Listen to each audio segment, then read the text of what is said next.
नारायण।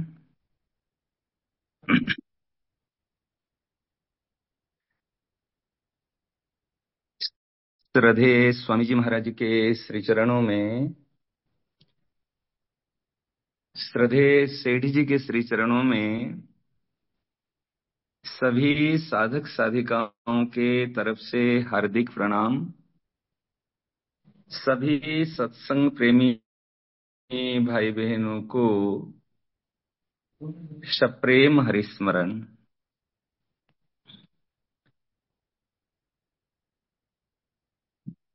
अभी इदास सेठ जी के सन्मुख बैठा है 10 नंबर कक्ष में।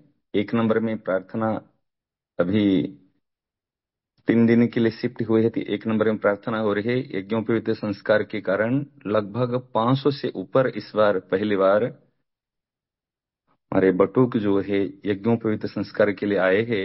बहुत प्रसन्नता की बात है। और जो सत्संग यहाँ महाराज जी के यहाँ पर चला था भवन में, उससे बात बताऊं। और अंतिम में थोड़ी देर के लिए मैंने जो बात सुनी थी पूज्य महाराज जी की, अपने मित्र चिन्मयलाल जी की बात जो बता रहे थे, जो गोद में इच्छा थी, उसके बारे में थोड़ी सी जो चर्चा आपने करनी है।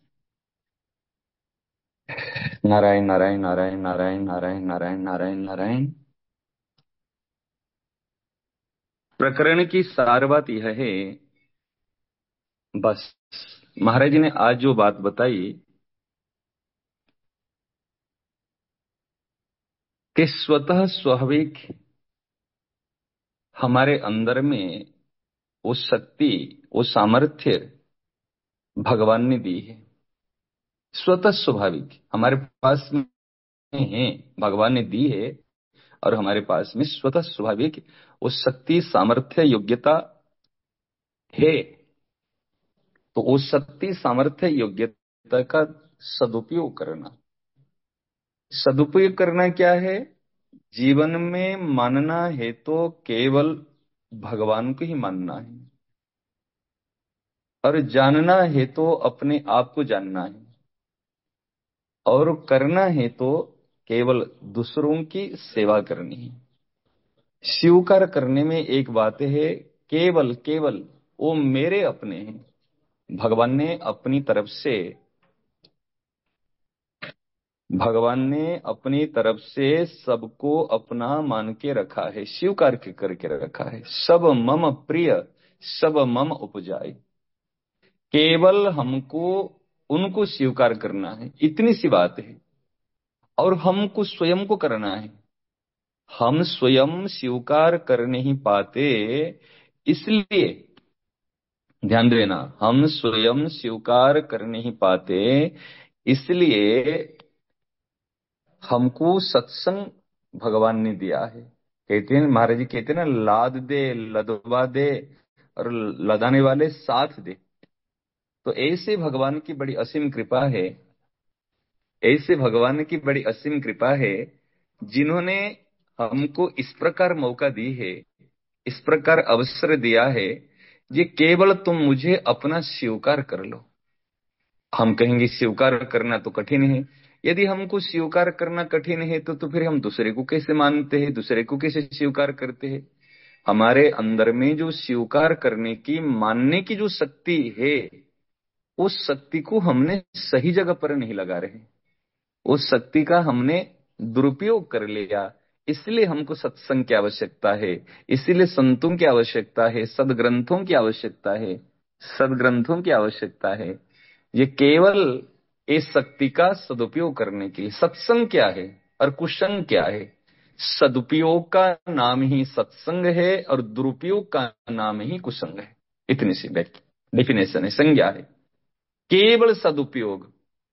हम देखे हैं स्वामी जी महाराज जी का जीवन में क्या सदुपयोग की, माने जो कहते सदुपयोगता क्या है, वास्तव में महाराज जी की जीवन में मिलती है। कोई भी चीज की दुरुपयोग नहीं है, वस्तुओं की दुरुपयोग नहीं, समय का दुरुपयोग नहीं है, व्यक्तियों का दुरुपयोग नहीं है, भाषा वाणी का भी दुरुपयोग नहीं है। कोई अगर नल खोल के ऐसे फुल नल खोल दिया और उसमें धो रहे, महाराज जी को वो भी सहन नहीं होते, तो जल का दुरुपयोग करता है, अन्न का दुरुपयोग करता है। केवल हम सबको यह ध्यान रखना चाहिए जीवन में, हम कोई भी चीज का दुरुपयोग नहीं करें। हमने समय का दुरुपयोग किया और जीवन का दुरुपयोग किया। हमने संतों की आज्ञा का भी दुरुपयोग किया। हमने संतों की यदि बात मान लेंगे तो सब काम हो जाएगा, परंतु हम संतों की बात नहीं ना मानते। हम तो एक बात कहते, मन के अनुसार मत चलो, मन की बात मत मानो। जो मन की बात मानता है वो है संसारी, जो मन की बात मानता है वो है भोगी, जो मन की बात मानता है वो है आसक्त। अब तो बात किसकी माने? हम तो कहते हैं हमारे जो सच्चे हितैषी, आपकी दृष्टि में हमारे जो सच्चे हितैषी है उनकी बात मान लो बस। और अर्जुन ने भी आखिरी बात मानी महाराज। बात मानने से काम बनता है। हम मन की जब बात मानते हैं तो कभी काम नहीं बनता। आज महाराज जी ने कितने विलक्षण बात बताई। कहे भगवान को अपना स्वीकार कर लो, अपना स्वीकार कर लो और नाम लो, नाम का सेवन, नाम जप करो, प्रार्थना करते रहो, केवल हम आप मेरे हो।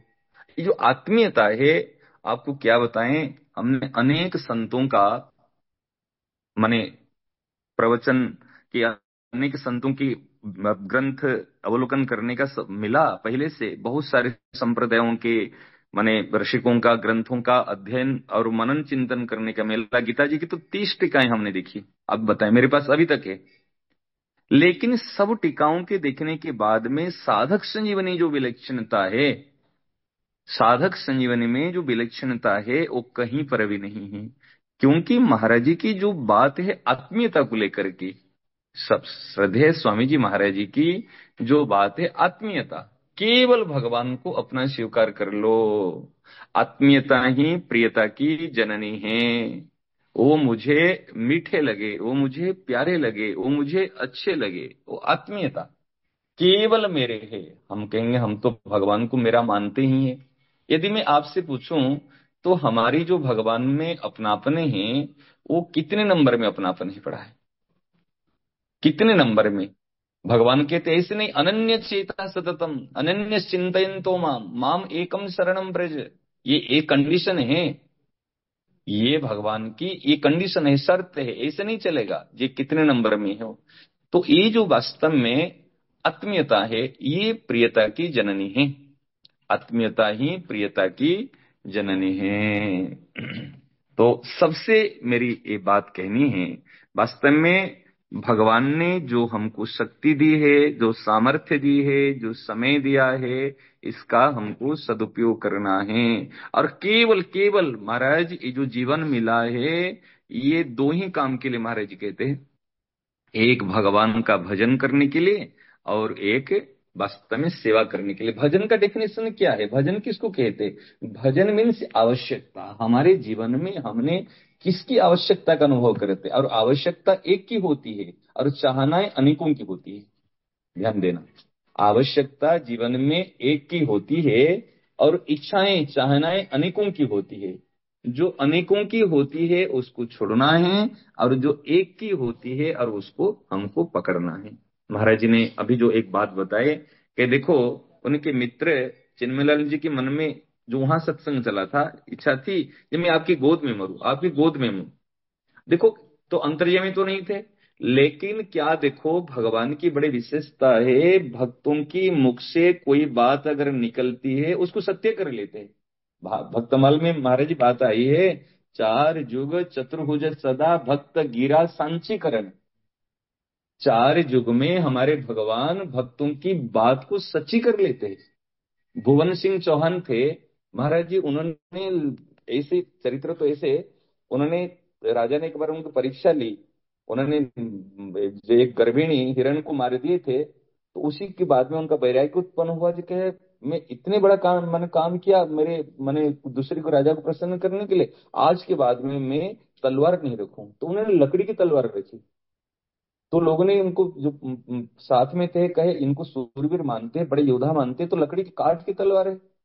लेकिन उनको विश्वास नहीं हुआ। परीक्षा लेने के लिए जब उनको पूछा गया, सब अपने अपनी तलवार देखा, तो सबने अपने अपने तलवार दिखाए। दिखाते समय भुवन सिंह की जो बारी आए, उन्होंने कहा मेरी तलवार तो काठ की मैंने।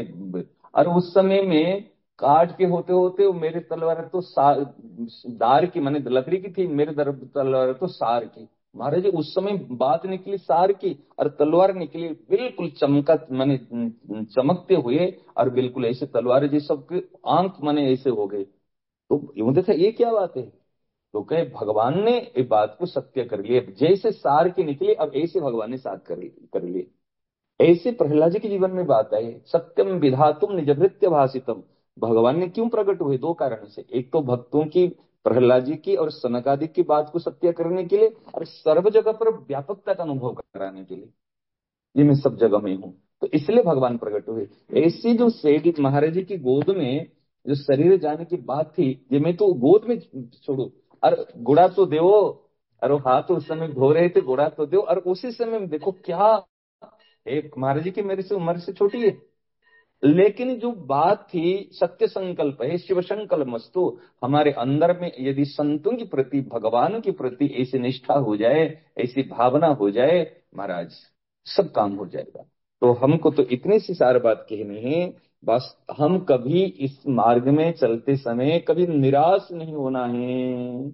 निराश रूपी खाई में कभी गिरना नहीं है। अगर सबसे बड़ी खाई है कोई दुनिया में, ये निराशा रूपी खाई है। समुद्र की गहराई से भी ज्यादा गहराई है। यहाँ पर कभी निराश नहीं होना, और संसार में कभी आशा नहीं रखना। बस हमको अवश्य मिलेंगे, और मुझे मिलेंगे, और इस जन्म में कई मृत्यु से पहले मिलेंगे, नहीं तो महापुरुष इतना प्रयास नहीं करते। यदि कालांतर में कभी मिलता तो छोड़ देते, चलो देखा जाएगा आगे जो होगा। लेकिन स्वामी जी महाराज जी की, महाराज जी हम देखते हैं ये जो गीता भवन है, और सेठ जी का जो माने भाव है, निष्कामता की जो भाव है, और यहाँ पर जो चीज, ये महाराज जी दुनिया में अब कहीं पर चले जाओ मिलने वाले नहीं। हम घूमने के बाद में अब पता चलता है, पता चलता है जी भाई हमारे घर का परिचय वास्तव में क्या है। हमारे जैसे कई बार होता है ना, अपने जो चीज सुलभता से मिलती है उसको पता नहीं चलता। जब दुनिया में ठोकर खा खा के भटकने के बाद पता चलता, रे भाई तू कहाँ जा रहे, तेरे घर में चीज पड़ी है। जैसे सुखदेव जी महाराज चले गए, बस जन्म होते ही चले गए बिल्कुल निर्गुण निराकर साधना करने के लिए। जब व्यासदेव जी के शिष्यों ने जाकर दोस्त लोग सुनाए, अरे भाई अरे आपके घर की चीज है पिताजी के पास में, फिर उनको वापिस आना पड़ा। ऐसे महाराज जी हम दुनिया में कहीं पर भी चले जाओ, लेकिन जो विलक्षणता और जो निष्कामता, जो चीज यहाँ पर है, संतों की वाणियों को देखो। संतों की वाणी में ठोस चीज, इधर उधर की बात नहीं करते। कथा कहानी की समय कहाँ है महाराज, एक कथा कहानी व्यवहारिकता में कहाँ समय है। सीधी बात है, केवल हमको ईश्वर तक पहुंचना है, मानव जीवन को सफल बनाना है। और इसके लिए सेठ जी ने क्या महाराज जी प्रयास, ये जो भवन कल पूज्य श्री बाबूजी केशवराम जी महाराज जी बता रहे थे कि ये जो छत है, एक नंबर का हल है, यहाँ पर सेठ जी ने और महाराज जी ने खुद अपने कंधे पे मस्तक में वो उठा के वहां पर वो छत डाला है। अब विचार करो, अभी 100 वर्ष होने वाले हॉल को, और फिर भी नवीनता उसमें है, दिने दिने नवो नवम। ये क्या है महाराज जी, ये गर्व प्राउड फीलिंग होना चाहिए। हम ऐसे माने स्वामी जी सेठ जी के खुद उन्होंने अपनाया है, खुद हमको अपनाया है, उनकी गोद में बैठे हैं, और हम तो उनकी स्वप्न को साकार करना है। क्या उनका स्वप्न है, सबका कल्याण हो, सबका हित हो, अपने लिए जीना नहीं है। जो शेष समय है उस शेष समय तो उनको दे देना, वो जाने, उनका काम जाने, वो अपनी वस्तु को कैसे करना है वो जाने। जब जैसे जी चाहे बरतो अपनी वस्तु सर्वथा जान। हे प्रभु मैं तो आपकी वस्तु, तुम जैसे प्रयोग करना है, यूज करना है करो। तो ये जो सत्संग की बात है, हमको तो लगे रहना है, और बड़े प्रेम से। हम तो, मेरा मन करता है आप सभी लोग ऋषिकेश आ जाओ ऐसे सेठ जी की जो सच्ची बात है, ये जो गंगा मैया का माने सानिध्य है, सेठ जी का, स्वामी जी महाराज जी का जो माने भाव है, ये धाम ही है, ये तपोस्थली है, ये भजन स्थली है, ये गुरुस्थान है।